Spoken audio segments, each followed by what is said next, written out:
Hay temas que te interesan e impactan, que merecen ser charlados aquí, entre dos.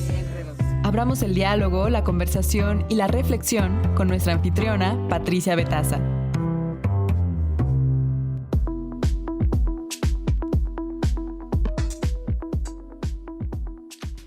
Muy buenos días, gusto en saludarlas y saludarlos siempre aquí en su programa, aquí entre dos. Y bueno, este martes tocamos temas relacionados con la salud. También vamos a hablar ampliamente de las personas que practican la abstinencia sexual, los célibes por elección, aunque muchas y muchos no lo crean. Esta es una tendencia que se ve principalmente, por ejemplo, en Europa, en Japón. Y también otro de los temas que han solicitado ustedes. Por su importancia hablaremos de la enfermedad renal y tendremos, por supuesto, como siempre, expertos para que nos hablen precisamente sobre este tema relacionado con la salud de los riñones y, bueno, sobre todo, cómo prevenir esta enfermedad y cómo detectar las primeras señales de que algo está fallando en nuestros riñones. Como siempre, les recuerdo que estamos en todas las redes sociales, en Facebook, Instagram, X, Threads y nuestro WhatsApp 55 66 31 24 27 para que nos comenten, para que nos propongan temas, porque aquí entre dos, siempre como les digo, tratamos temas que nos interesan o que nos deberían de interesar.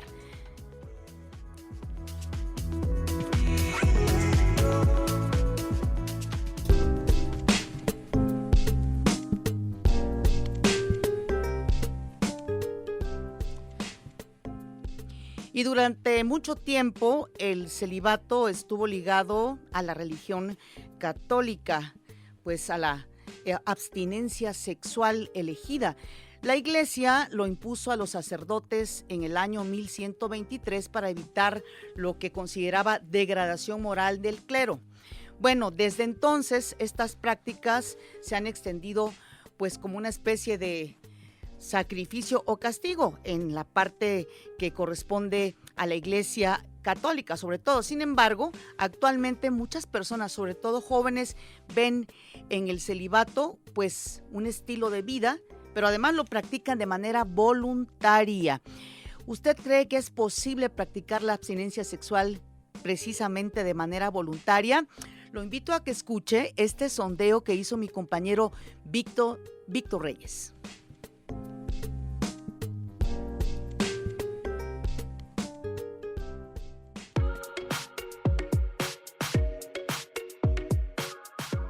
Hola, soy Yuli Sánchez, tengo 27 años y pues yo sí creo en la abstinencia sexual voluntaria porque pues en realidad es muy fácil, cualquiera podría hacerlo, nada más es tener los pensamientos claros y decisivos y listo, o sea, nada del otro mundo. Tampoco es como que tener relaciones sexuales es como algo súper necesario que necesitas todo el tiempo. En realidad uno se puede controlar. Hola, mi nombre es Carol, tengo 21 años y yo creo que sí se puede tener abstinencia sexual voluntaria porque sobre todo en las mujeres a veces siento que nosotras lo necesitamos menos o simplemente después de mucho tiempo que no le tomamos muchísima importancia a veces en lo personal. La verdad no sé en los hombres, pero esa es mi opinión.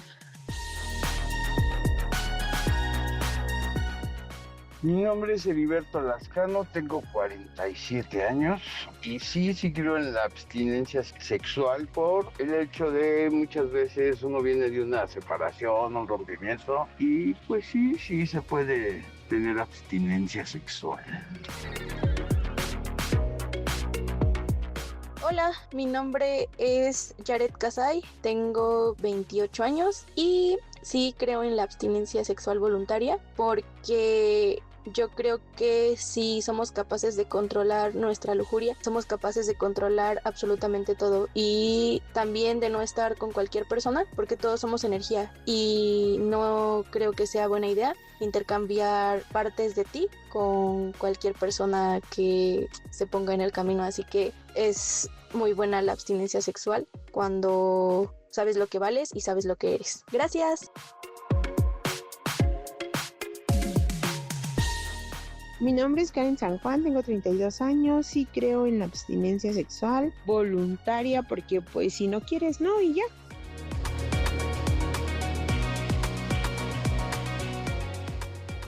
Mi nombre es Daniel Romero, mi edad es 36 años y sí creo en la abstinencia sexual voluntaria, ya que eso no te define como persona para estar bien contigo mismo.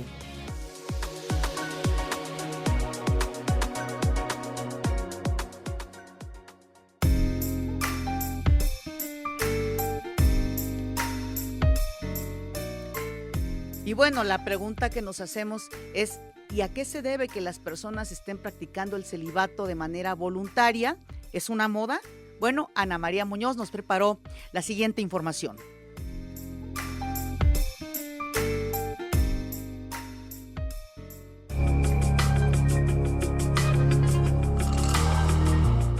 En 2024, Estados Unidos registró su cifra más baja de relaciones sexuales, con apenas el 37% de las mujeres y hombres practicando sexo al menos una vez a la semana, según el Instituto para Estudios de la Familia. La tendencia coincide con lo reportado en Francia, Japón y Corea del Sur, donde se registran mínimos históricos en actividad sexual entre menores de 35 años.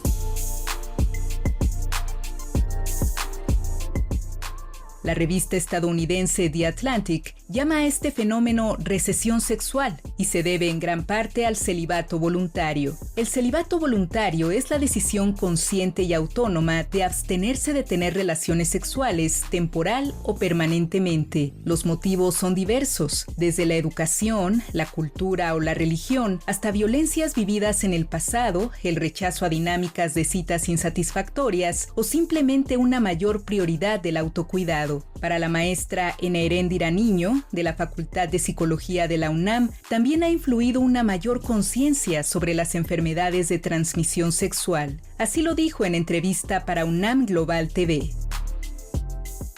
Creo yo que en distintos niveles educativos hay mayor educación para la salud sexual. Y esto ha implicado que las personas, hombres y mujeres, pues van viendo en el acto sexual una posibilidad de placer, pero también una posibilidad de riesgo para consecuencias inesperadas, como es el embarazo en los adolescentes, o como pudiera ser el contagio de alguna infección de transmisión sexual.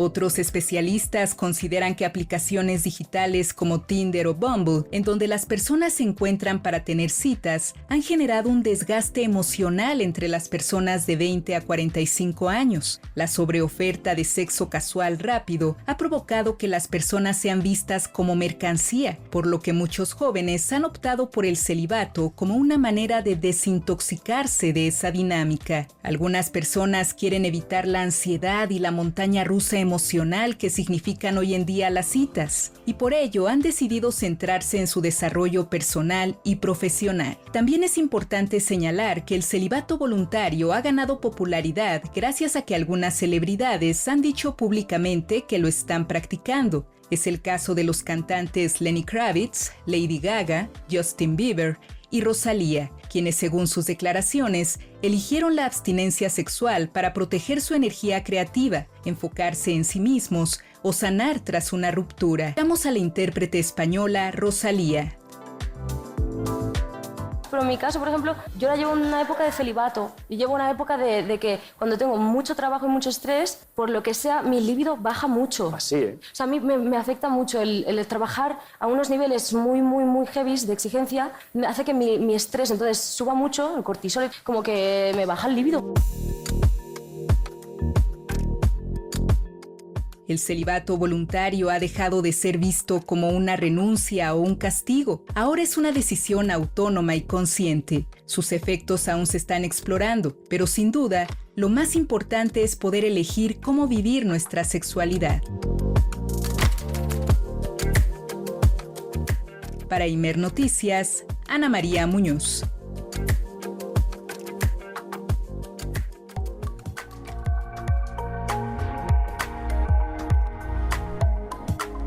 Por cierto, déjeme decirle que aquí en nuestro país todavía no hay encuestas que muestren si esta tendencia del celibato, de la abstinencia sexual está aumentando, sobre todo en las nuevas generaciones. No lo sabemos, pero agradecemos que nos tome la llamada a Kiko Bonilla. Ella es psicóloga por la Universidad Anáhuac del Mayap. A Kiko, gracias por estar aquí entre dos. ¿Qué tal, Pati? Buenos días. Muchísimas gracias por la invitación. Un gusto. A Kiko, pues sobre todo preguntarte, ¿esto del celibato voluntario, de la abstinencia sexual, es una moda? ¿Es una tendencia? Híjole, creo que ciertamente, digo, sin afán de caer en afirmaciones sin sustento, porque bien tú decías, actualmente y lastimosamente en nuestro país y en general en México y Latinoamérica no se caracterizan mucho por darle mucho seguimiento a estudios, ¿no? A la documentación de esto, y a menudo nos resguardamos en los estudios de otros países, pero sí que es verdad que es algo que se está viendo como un fenómeno global y que está ocurriendo.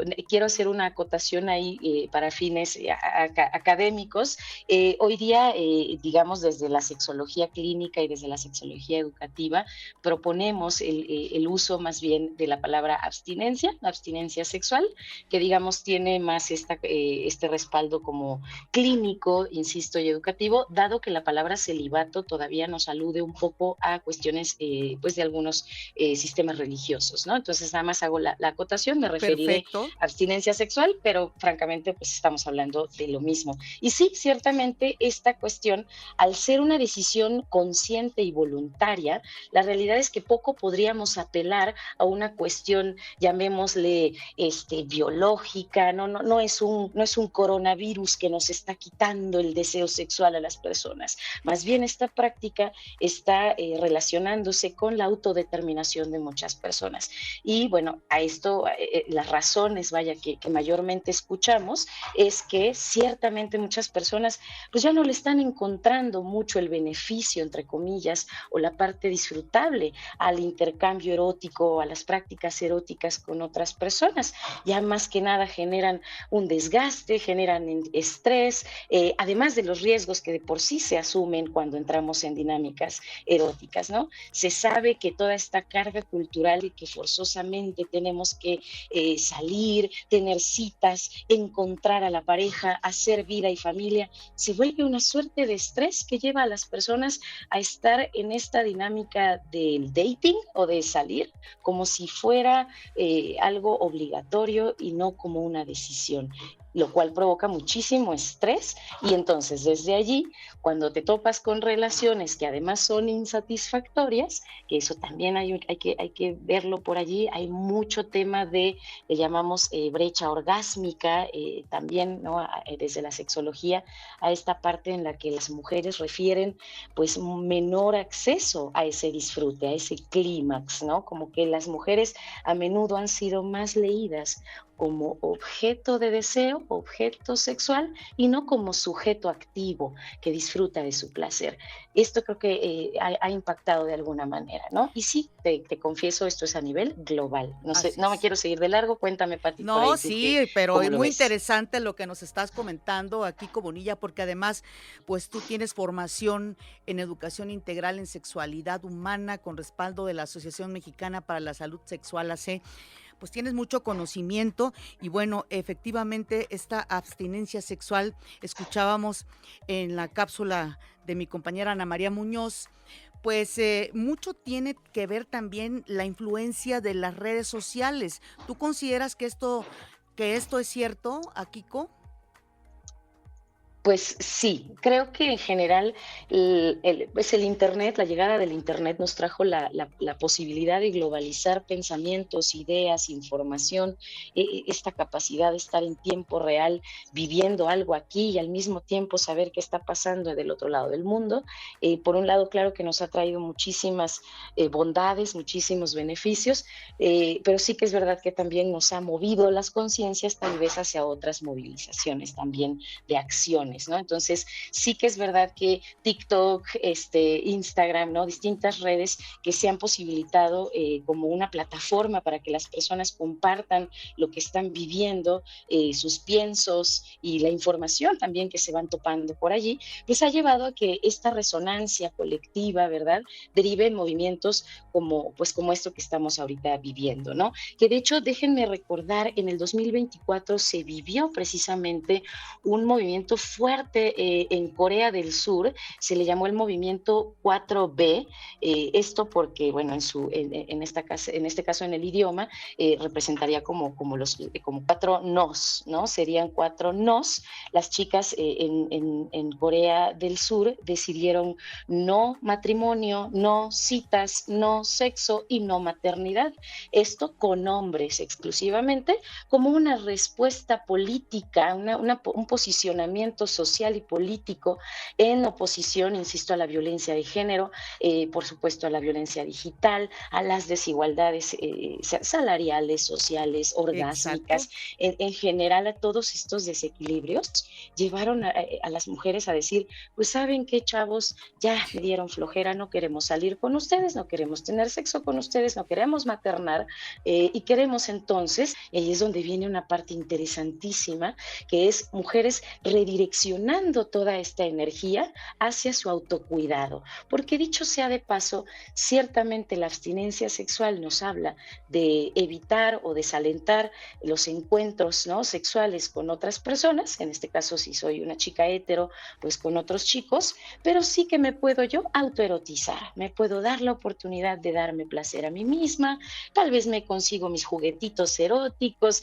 me disfruto a mí misma y desde ahí puedo entonces satisfacer este pedacito de mi humanidad, porque si eres humano eres sexuado y es natural que tengas también ciertamente este deseo o este interés en tu cuerpo, en tu mente, pero ojo, ya no te expones a la dinámica de ligar, el ghosting que a veces ocurre, la insatisfacción sexual de que te vas con la persona y la persona no sabe ni dónde está el clítoris. Es como muy curioso, pero sí está pasando a nivel global que muchas mujeres redirigen hacia su autocuidado todo lo que antes se enfocaban en verse lindas y ser deseables y qué estará pensando este chico, le gusté o no le gusté, etcétera, etcétera. Así es, hay una reconfiguración, creo, aquí Bonilla, en muchos aspectos que tú tocas, ¿no? Desde la situación económica que muchas veces pues está afectando a las personas, deciden, no, pues yo no quiero pareja, ¿no? Sea quien sea, claro, sí, porque también representa un costo. Totalmente, totalmente. Y justo escuchaba apenas en la cápsula que mencionaban el término de la recesión sexual que se está viviendo, ciertamente, sobre todo en generaciones que esperaríamos que estarían dándole vuelo a la hilacha, como decimos, ¿no? Con mayor libertad, obvio.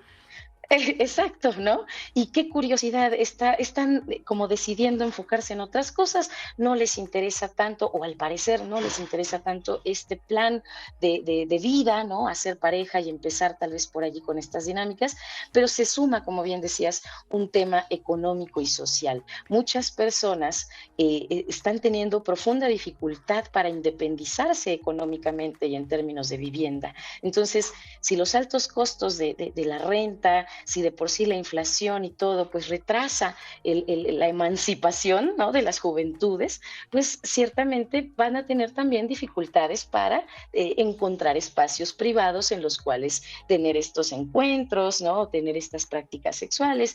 Entonces, si se dan cuenta, todo se suma, ¿no?, para que las personas elijan vivir de otra forma su erotismo. Mi pensamiento, y esto es a título personal, es que también vivimos en algún momento de los años recientes una suerte de hipersexualización que parecería que colocó en las personas una suerte de mandato erótico, como que todo mundo tenía que estar ejercitando este derecho al placer todo el tiempo. Y llegaron las aplicaciones de ligue y entonces pues había casi que ser parte de este mercado, ¿no? Incluso yo he escuchado en la terapia personas que dicen, ¿cómo es que si soy tan buen partido, no me eligen como pareja. Y yo pienso, wow, somos personas que nos estamos autoleyendo como un objeto en el mercado, como un buen partido, un buen producto en el mercado, y qué decepción que no estoy siendo comprada. Y es como muy complejo porque nos deshumanizamos y convertimos las relaciones personales e incluso las sexuales a veces como en una suerte de requisito que hay que cumplir ante la sociedad, y no necesariamente como ese espacio de conexión humana en donde me disfruto y te disfruto y nos disfrutamos en conexión, en común acuerdo y demás, ¿no? Entonces creo que sí, hay mucho de lo social que necesitamos seguir conversando, porque al final del día de lo que se trata no es de que tengamos mucho sexo o poco sexo, que tengamos el erotismo y la sexualidad, la vivencia pues de salud sexual más plena para cada quien. Así es. Y si alguien es asexual y prefiere no tener muchas prácticas sexuales, fantástico. Cada Y que quien sea muy feliz así. elige, así es, Cada Akiko. quien. Y mira, me gustaría preguntarte también, de acuerdo con tu experiencia como psicóloga, como terapeuta, detrás de esta abstinencia sexual, ¿podría haber, por ejemplo, problemas relacionados con ansiedad o con depresión, o nada que ver? Sí, sin duda alguna. Sí, Sí. sin duda. Yo creo hay diversos factores, ya lo decíamos, habrá quien decide dejar de relacionarse sexualmente como protesta política, como que está harta y quiere autocuidarse y dedicarse a sí misma. Fantástico. Pero habrá quien también tal vez vivió una experiencia de violencia, por ejemplo, y que ha quedado con detonaciones por allí, algún contacto físico, algún comentario me puede detonar un ataque de ansiedad, una crisis de pánico. También cierto es, las personas que tienen cuadros depresivos a menudo refieren pues baja de deseo, baja de líbido, que le dicen Claro. también, y esto responde a que pues el cuerpo no está en ese momento alineado para ello. A menudo un cuerpo que está pasando por una pérdida, lo último que quiere es, pensémoslo desde algo muy básico y muy biológico, que es reproducirse, ¿no? Casi siempre el despertar, digamos, de la cosquillita sexual, se supone, entre comillas, viene del código que tu cuerpo manda de, ay, tengo antojo, tengo ganas, vamos a reproducirnos, qué padre. Y de pronto es como, no, el ambiente no está adecuado, estoy triste, el ambiente es hostil, hay mucho estrés, estoy llena de cortisol, ¿cómo voy a sentir endorfinas en mi ser si mi cuerpo está intoxicado de las hormonas del estrés? Un cuerpo estresado difícilmente va a conectar con esta parte de la relajación que posibilita el deseo sexual. Entonces sí que es verdad que procesos de salud mental, como ansiedad, como depresión y distintos otros diagnósticos que pueden tener comorbilidad con consumo problemático de sustancias o algunas otras prácticas adictivas o compulsivas, nos pueden referir un impacto en el deseo sexual, ya sea hacia la baja o hacia la alza, pero no disfrutándose, sino más desde lo compulsivo, también eso puede ocurrir. Pero aquí estamos hablando de quienes deciden para abajo, ¿no? Quienes dicen yo creo que yo no. Sí, puede haber salud mental involucrada. Yo recomendaría a que quien lo siente así, es decir, quien se da cuenta que está teniendo una baja de deseo y no le es cómodo, no está a gusto con ese bajoncito en su líbido, consulte con alguien que sepa un poquito de sexología, alguna persona consejera en sexualidad, alguna psicóloga o psicoterapeuta que conozca también de sexualidad para que puedan trabajar en esa parte. También si hay medicamentos, Pati, es importante, sí, algunos medicamentos psiquiátricos, sobre todo, pues pueden también impactar en esta parte. Revisemos qué puede estar por allí. Sin embargo, si la persona está a gusto, si la persona está contenta con esta baja de deseo, también es válido, porque insisto, hay personas asexuales, hay que visibilizar la asexualidad y hay gente que simplemente puede enamorarse profundamente y no sentir deseo, o puede simplemente no sentir ni enamoramiento ni deseo sexual y ser profundamente plena y feliz consigo misma, consigo mismo, con sus proyectos, otras actividades, amistades y otras relaciones humanas que le satisfacen. Al final, lo erótico es placentero, y placentero también es echarme un cafecito y una platicada profunda con mis amigas. Entonces también deconstruyamos la noción que tenemos de lo erótico erótico, de lo placentero, y ampliemos la visión para darnos cuenta que hay muchas otras formas de disfrutar Claro, por la supuesto. vida, de disfrutar con nuestros sentidos, ¿no? Sin duda, Akiko Bonilla, te apreciamos muchísimo que hayas estado aquí entre dos para conversar sobre estos temas que debemos visibilizar, y en este caso la abstinencia sexual, y bueno, pues cada quien decide sobre su cuerpo. Eso es lo importante también, Akiko. Te apreciamos mucho y te Así mandamos es. un abrazo. Gracias a ustedes, un abrazo también a toda tu audiencia, al equipo por hacer posible esto, y pues esperemos que no sea la última. Un gustazo haber acompañado este El bonito gusto espacio también, entre por dos. supuesto. Saludos. El gusto, sin duda, es también para todas y todos aquí entre dos, porque el tema muy, muy interesante. Y bueno, conversando sobre la cuestión sexual, está aquí en la cabina de Imer Noticias, Yuritza Medellín. Ella es escritora y activista, autora de literatura infantil y juvenil, y su obra se ha enfocado principalmente en la salud sexual integral, la validación de las emociones y los derechos de las infancias. Yuritza, muchas gracias por estar aquí entre dos, y platícanos por qué el enfoque que tienes en lo que escribes sobre la cuestión de la sexualidad. Claro que sí, muy buenos días a todos los que nos están escuchando. Al final de cuentas, mi perfil siempre ha sido lo social.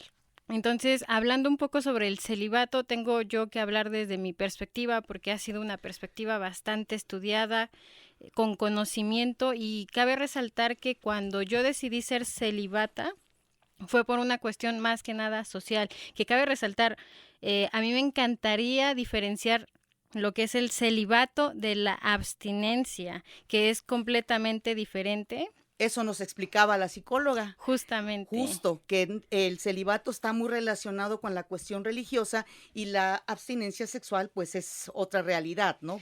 Completamente, y me encanta esa parte porque el español es tan rico que valdría muchísimo la pena que nos tomáramos el tiempo de nombrar las cosas como son. Porque como nos decía la psicóloga, el celibato pues evidentemente está más asociado hacia la religión, hacia todas estas partes donde celibato en latín significa soltero. Entonces, Exacto. El celibato representa esta parte en donde los hombres en su mayoría, pues por una herencia religiosa, preferían el celibato por el modo legal. Claro, y es el término que no debemos de utilizar, sino la abstinencia sexual. Exactamente. Por favor, expónnos tu caso. En mi caso, yo me di cuenta que cuando yo empecé mi vida sexual, que fue una edad todavía muy diferente a la mayoría de mis compañeros, por ejemplo, que fue a los 21 años de edad, yo me di cuenta que tenía que ser responsable, ¿no? Hablo de que yo soy de una generación donde ya teníamos educación sexual. Entonces había tanta información que evidentemente uno no se puede hacer como que cargo, ¿no? O sea, no hay una solvencia económica. Afortunadamente, desde un privilegio que yo tengo, que es mi hermana es ginecóloga, pude tener esta decisión, ¿no? Si quería ser activa sexualmente, yo tenía que costear ir al ginecólogo idealmente, que es algo que no tenemos normalizado en la cultura mexicana. Entonces yo dije, ¿para qué inicio una vida sexual si no puedo costear mi salud? Que es un exceso de autocuidado, de amor propio, que es uno de los términos que el feminismo todo el tiempo lo basa en su base principal, ¿no? Un autocuidado. Exacto. Actualmente siento que somos muchas las mujeres que pensamos más en ese autocuidado propio, en tener una abstinencia, porque lamentablemente en la actualidad la mayoría de los jóvenes no representan, no hacen una responsabilidad social, ¿no? Pero tú lo decidiste ya por siempre, ¿o cómo está? Yo lo decidí porque finalmente yo quería tener un autocuidado. 2, en ese entonces yo empecé a escribir siendo muy joven. Y evidentemente, siendo muy honesta, las relaciones sociales, las relaciones sexuales para mí representaban algo que no quería yo enfocarme en mi tiempo. Yo quería triunfar, quería ser la mejor de mi universidad, y son cosas que logré evidentemente porque mientras yo veía compañeras que sufrían, evidentemente la parte emocional, yo decía, no tengo tiempo para eso.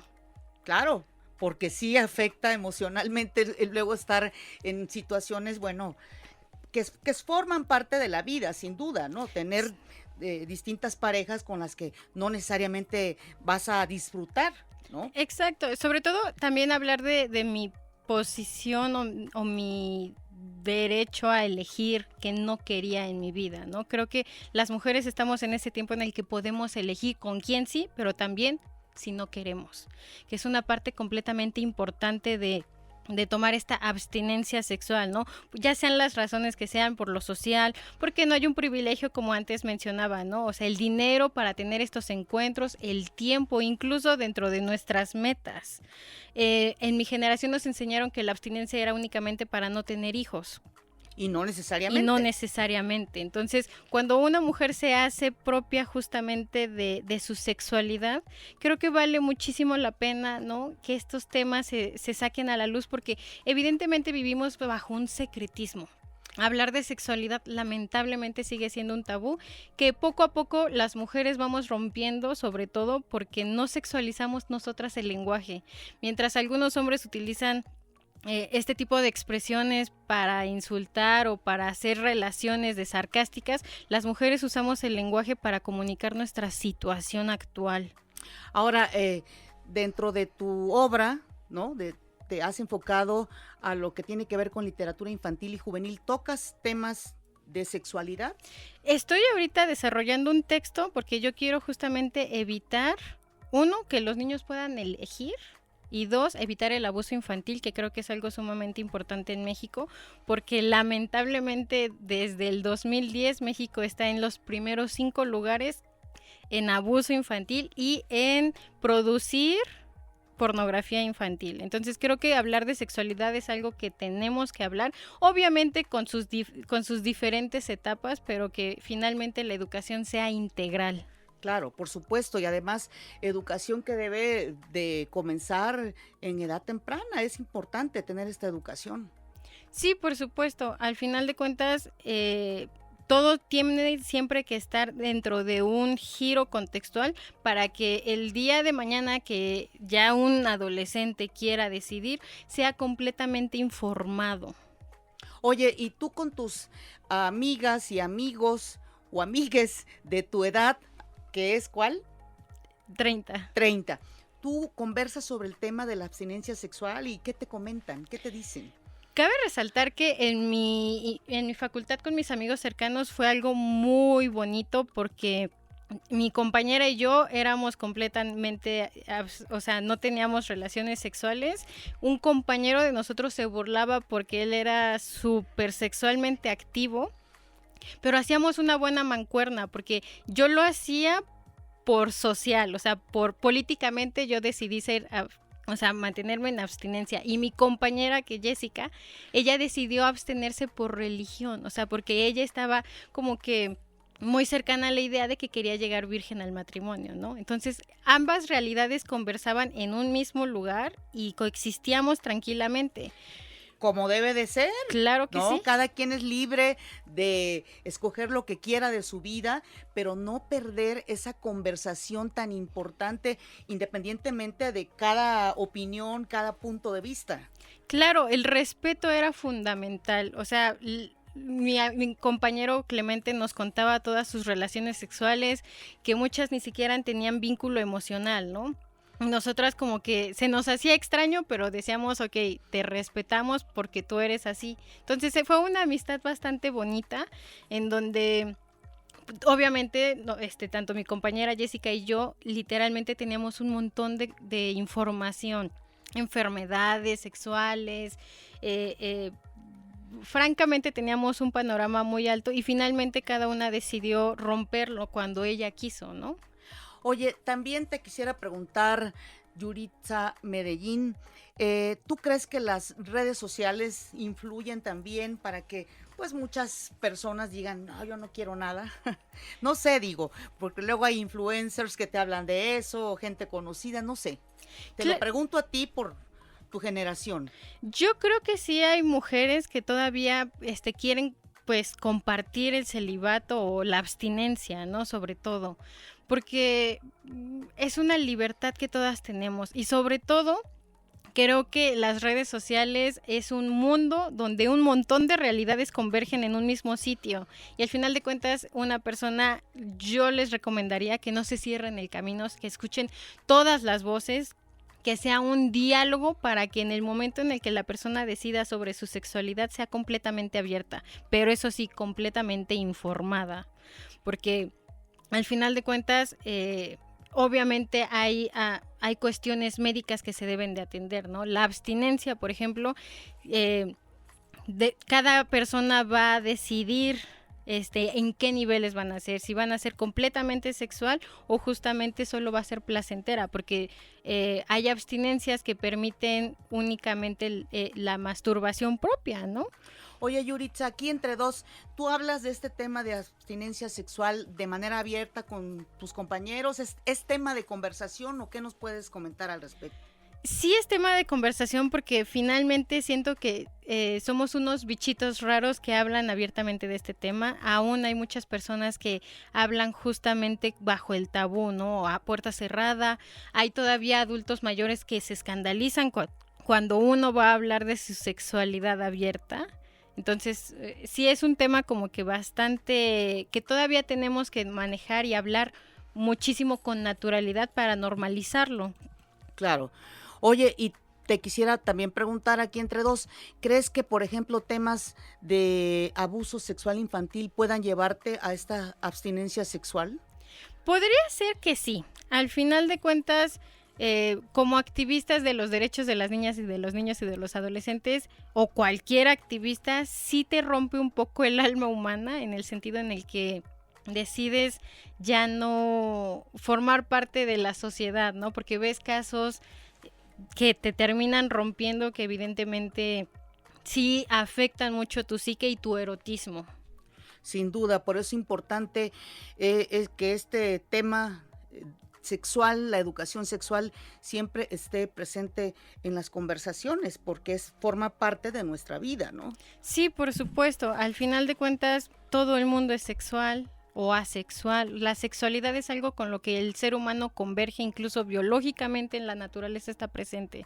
Entonces, qué mejor que las decisiones que tomemos con base en lo que nosotros hagamos sea de manera informada y sobre todo crítico, no dejarnos llevar por lo de nuestros compañeros. Yo siempre invito a que seamos ese bicho raro, ¿no? Pero mientras tú estés a gusto, que sea lo mejor. Oye, platícanos también de tus talleres, los talleres comunitarios que realizan ustedes sobre sexualidad. ¿Dónde los realizan, por ejemplo? Nosotros nacimos en la pandemia. Entonces tenemos un montón de talleres justamente para evitar el abuso sexual infantil, para a las mujeres sobre todo, porque tenemos una línea feminista, justamente enseñarles sobre el proceso de la menstruación, los cambios de los cuerpos. Y por supuesto, algo que en mi generación no nos tocó, yo vengo de una generación en donde la educación sexual era separada, hombres y mujeres recibíamos una educación sexual diferente. Los hombres sabían que menstruábamos, pero no sabían todos los procesos, y nosotras sabíamos de sus eyaculaciones, pero todo muy superficial, ¿no? Estos talleres los queremos hacer integral para que el conocimiento no sea segregado por género, sino que todo se sepa absolutamente. Entonces damos talleres casi siempre en línea. Nacimos en pandemia, nos encantó el formato, entonces tenemos varias fundaciones, en mi caso es la Alianza Iberoamericana para el Desarrollo Democrático, en donde somos un montón de jóvenes que hacemos este tipo de tareas para compartir los conocimientos desde todas las áreas del conocimiento, que es algo fundamental. Sin duda, Yuritza Medellín, muy interesante esta conversación contigo y sobre todo que es importante siempre conversar de estos temas. Si yo te platicara que en mi generación hablar de menstruación era un tabú y era un horror prácticamente el que nos hacían tener en la cabeza a las mujeres como, no, por favor, no hables, no digas que estás menstruando. Pues todo esto tiene que cambiar, ¿no? Y ha ido cambiando poco a poco, pero todo tiene que ver con educación. Completamente de acuerdo. Yuritza Medellín, te apreciamos muchísimo que hayas estado aquí entre dos conversando sobre estos temas tan interesantes que tienen que ver con la sexualidad de todas, de todos, de todos, de todes y sobre todo con la libertad. Un mensaje.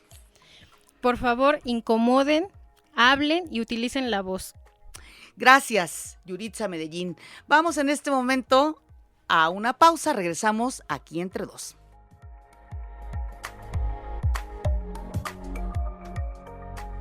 ¿Te interesa que tratemos algún tema en específico? Ponte en contacto con este programa. Tú eres parte de la conversación, aquí entre dos. WhatsApp y teléfono 5566 31 24 27. Aquí entre dos. Regresamos.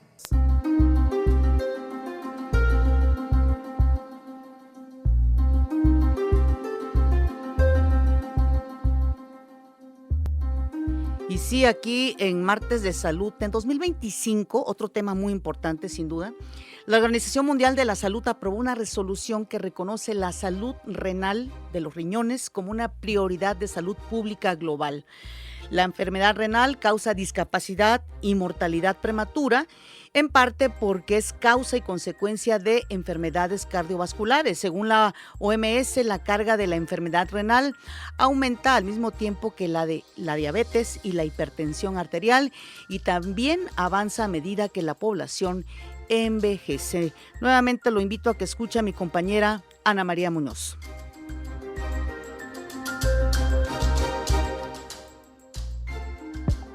De acuerdo con estimaciones de la Secretaría de Salud, alrededor del 12% de la población en México padece enfermedad renal crónica, lo que equivale a 13 millones de personas. Pero la cifra podría ser mayor debido a que este padecimiento no se detecta en sus fases iniciales. La enfermedad renal crónica es la pérdida lenta y progresiva de la función de los riñones, órganos encargados de filtrar los desechos y el exceso de líquidos en la sangre.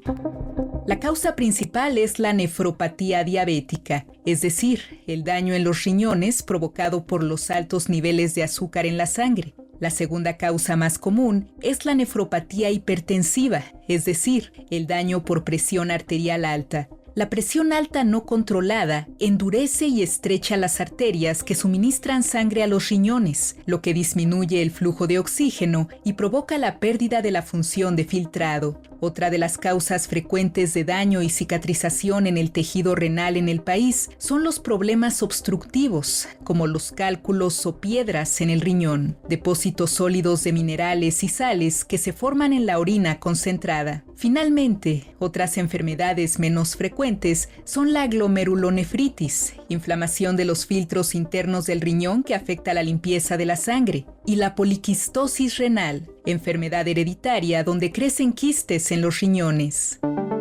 Las fases iniciales de la enfermedad renal no suelen presentar síntomas, pero debe consultar a un médico si orina con más frecuencia, especialmente de noche, tiene un flujo débil o detecta presencia de espuma. Observa hinchazón en piernas, pies, tobillos, manos o rostro. Tiene fatiga constante. Su piel está seca y tiene comezón severa en todo el cuerpo. Tiene pérdida de apetito o detecta un sabor a metal en la boca, acompañado de náuseas leves por la mañana. Padece mareos ligeros o problemas de memoria. Adicionalmente, la Secretaría de Salud recomienda que cualquier persona mayor de 40 años, y especialmente quienes tienen diabetes o hipertensión, se realicen anualmente un examen general de orina y una química sanguínea para verificar la función de sus riñones. Para Imer Noticias, Ana María Muñoz.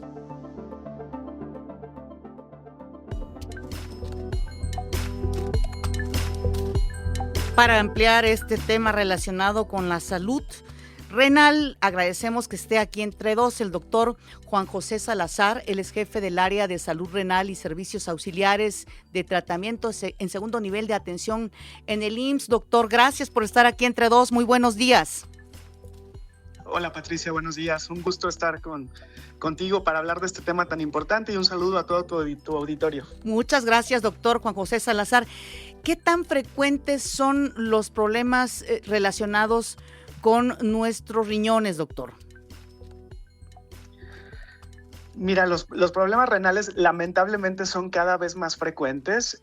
¿A qué se debe esto? Bueno, pues a la carga de enfermedades crónicas que son muy prevalentes en la población mexicana. Sí, y podemos decir que al día de hoy, entre el 10 y el 12% de la población mundial, incluyendo la población mexicana, llegan a tener algún daño de grado, de deterioro de la función de los riñones. ¿A qué me refiero con esto? Bueno, pues desde funcionamientos disminuidos que van por debajo de los 60 mililitros por minuto o 60% de funcionamiento de los riñones, hasta el deterioro que hace que las personas requieran ya un tratamiento sustitutivo de la función renal, como son las diferentes modalidades de diálisis. Se estimaría entonces que aproximadamente entre 12 y 15 millones de mexicanos cursarían al día de hoy con un grado de deterioro de la función renal.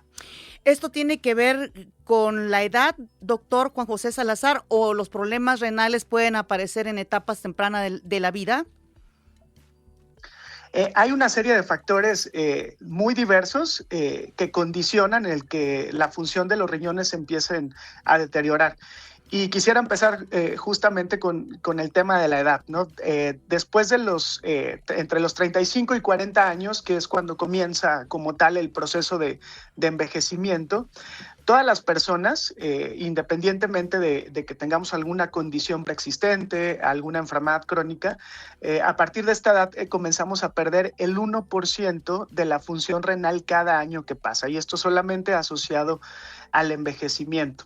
Si a esto le sumamos otros factores que pudieran acelerar este deterioro, como por ejemplo las enfermedades crónico-degenerativas, diabetes, hipertensión, pues que son altamente prevalentes en la población mexicana, ¿sí? Algunas condiciones que son menos frecuentes, pero también están presentes, como las condiciones genéticas, para el caso de algunas enfermedades como la poliquistosis renal, la presencia de enfermedades autoinmunes en las que nuestro mismo sistema inmune o nuestras defensas detectan a nuestros órganos como extraños y los comienzan a atacar, entre ellos los riñones, y quiero poner el ejemplo del lupus, sí, pues también esto hace que se acelere el deterioro de la función renal.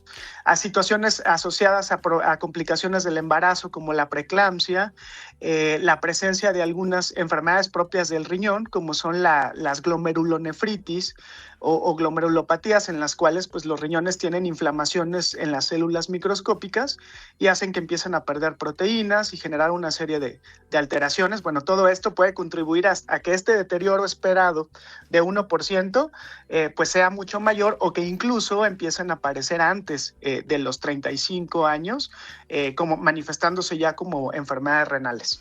Oiga, doctor Juan José Salazar, mucho tiene que ver también para afectar a nuestros riñones, nuestro estilo de vida, por ejemplo, lo que comemos, lo que bebemos. ¿Qué nos puede comentar aquí entre dos, doctor? Totalmente, Patricia. Los riñones, estos dos órganos que son muy nobles, que son muy resistentes y que se encargan de filtrar la sangre, resienten el estilo de vida que nosotros llevamos, al igual que otros el resto de órganos, el hígado, el corazón, etcétera. Pero se tiene bien determinado que situaciones como una inadecuada o insuficiente hidratación, un consumo de alimentos altos en sal o ultraprocesados, el automedicarse, que es una de las situaciones más frecuentes que tenemos en nuestro país, pues todo esto hace que se altere la circulación interna de los riñones y poco a poco empiece a disminuir el número de celulitas o de las unidades funcionales de los riñones, que se llaman nefronas, y esto hace, bueno, pues que empiecen a deteriorarse o a disminuir la filtración glomerular desde etapas en las que ni siquiera son perceptibles para las personas. ¿El consumo de refrescos, doctor, está relacionado o también el consumo de alcohol con problemas renales?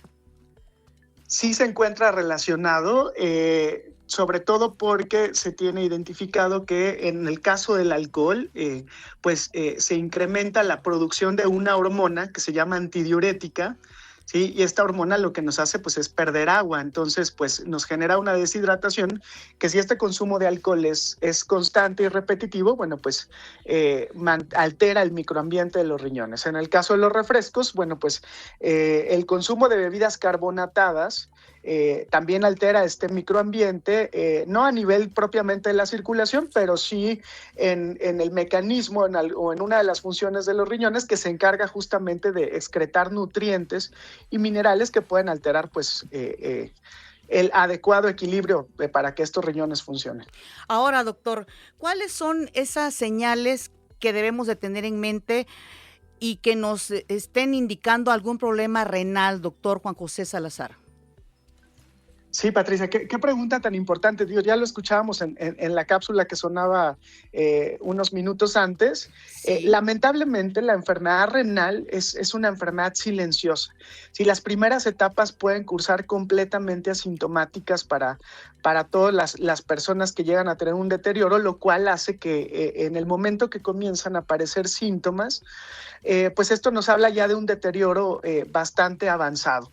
Sí, pero hay situaciones que pueden alertarnos o mandar señales de que algo ya está sucediendo, ¿no? Y van desde situaciones muy agudas como el cambio en el color de la orina, ¿sí? La presencia de espuma muy persistente que, por ejemplo, cuando estamos en consulta le preguntamos dirigidamente a los pacientes si orina como si la pipí tuviera jabón, como si fuera espuma de cerveza, ¿sí?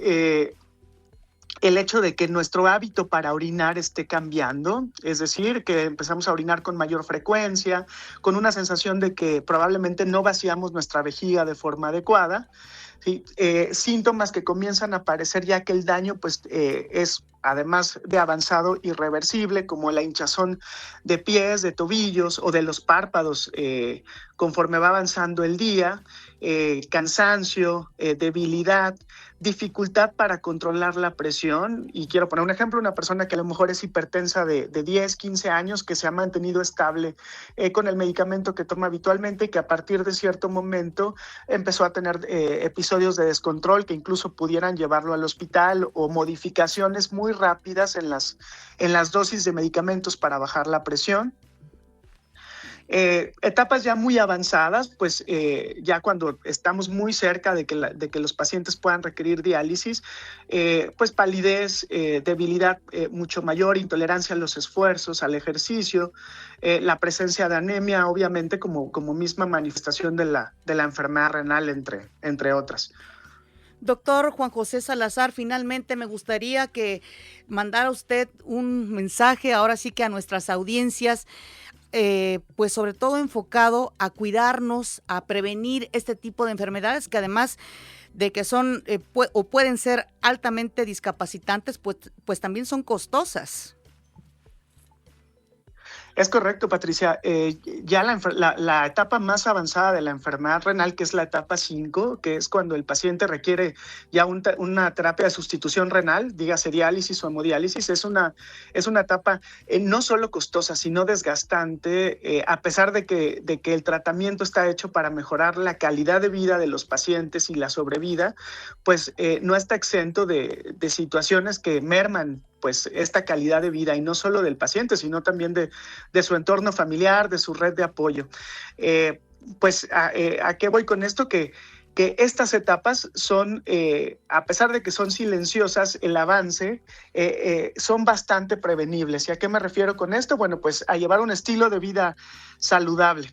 Si tú me preguntaras, o respondiendo, mejor dicho, a tu pregunta, en la actualidad existen lo que llamamos los nefrólogos, 8 reglas de oro para cuidar tus riñones, y estas 8 reglas están enfocadas a mantener un estilo de vida saludable.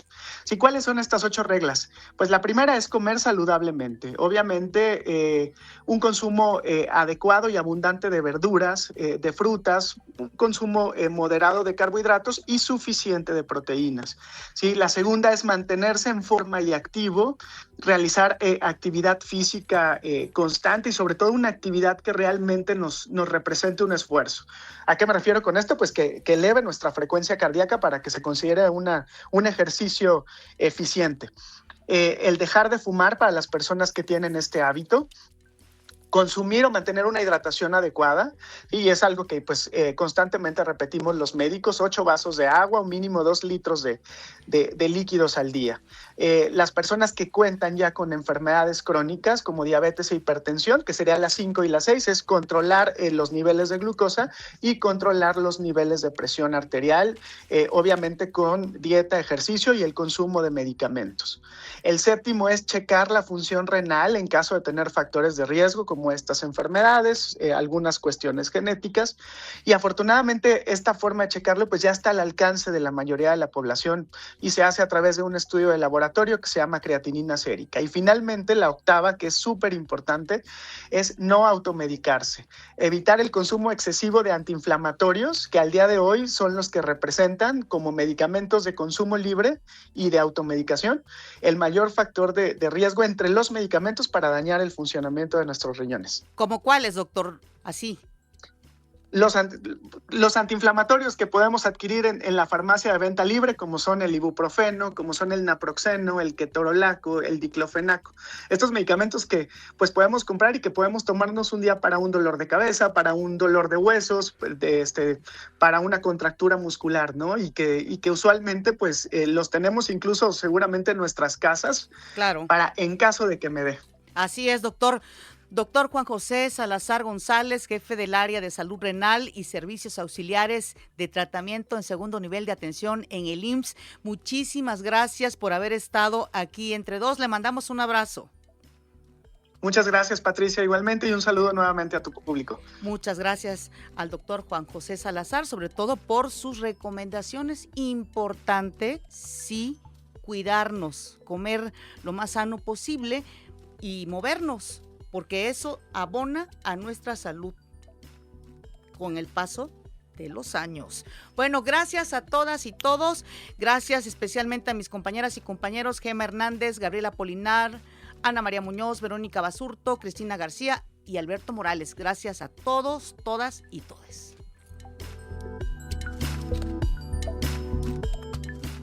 Las opiniones aquí expresadas son responsabilidad de sus autores y no representan la posición editorial de Imer Noticias. El Sistema Nacional de Noticiarios presentó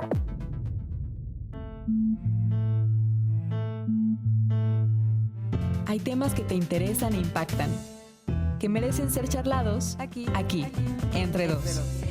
Abramos el diálogo, la conversación y la reflexión con nuestra anfitriona, Patricia Betaza.